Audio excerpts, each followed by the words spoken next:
ఘంటసాల మండలం శ్రీకాకుళం గ్రామంలో వెంచేసి ఉన్న ఏకరాత్రి ప్రసన్న మల్లికార్జున స్వామి దేవాలయం జలదిగ్బంధంలో చిక్కుకుంది. క్రీస్తు శకం 13వ శతాబ్దంలో కాకతీయులు నిర్మించిన ఈ దేవాలయం పల్లపు ప్రాంతంలో ఉండటం వల్ల భారీ వర్షాలు కురిసిన ప్రతిసారి ముంపున గురవుతుంది.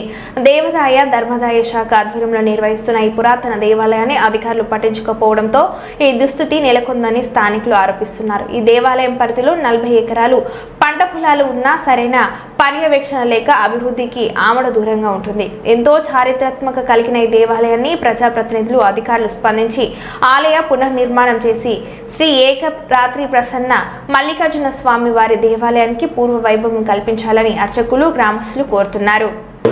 మరియు నందీశ్వరుడు సదానంద తీర్థ స్వామి వారు మెయిన్ ప్రధానమైనటువంటి ఏకరాత్రి ప్రసన్న మల్లికార్జున స్వామి వారి యొక్క దేవుడు పూర్తిగా నిన్నటి రాత్రి వర్షమునకు జలదిగ్బంధనంలో మునిగిపోయారు. అర్చక స్వాముల వారమైనటువంటి మేము విద్యుత్తు సర్క్యులేషన్ వస్తోంది, పూజా కైంకర్యం చేయాలన్నా కూడా ఇబ్బందిగా ఉన్నది. స్థానిక ఆలయ డిపార్ట్మెంట్ వారు కానీ స్థానికులు కానీ దీని మీద చొరవ తీసుకోవటం లేదు. ఎన్నో సంవత్సరాల నుంచి ఈ దేవాలయం పైకి లేపాలి. దేవాలయం యొక్క శివుడు బ్రహ్మభాగం, విష్ణుభాగం, రుద్రభాగం అని 3 భాగాలు ఉంటాయి.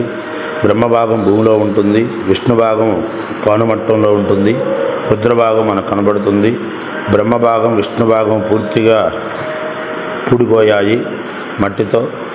పానుమట్టం ఒక్క 4 అంగుళాలు మాత్రమే ఉంటుంది. శివలింగం మాత్రం స్వామివారి యొక్క స్వరూపం బ్రహ్మసూత్రంతో కనబడుతూ ఉంటుంది. ఈ శివలింగం స్వామివారి యొక్క ఆలయము. వర్షాకాలం ప్రతి సంవత్సరం కూడా ఇదే విధంగా నీళ్లు రావటం స్థానిక అర్చకులమైనటువంటి మేము తెలియపరుస్తున్నా కూడా ఎవరు యొక్క స్వామివారి యొక్క పునర్నిర్మాణం, దేవాలయం పైకి లేపటం అనేటువంటి విషయం కొరకు స్థానిక ఇబ్బందుల గురించి పట్టించుకోవటం లేదు. దీనివల్ల దేవాదాయ ధర్మాదాయ శాఖ వారు పట్టించుకొని ఈ యొక్క దేవాలయ పునర్వైభవాన్ని తిరిగించవలసిందిగా కోరుకుంటున్నాం.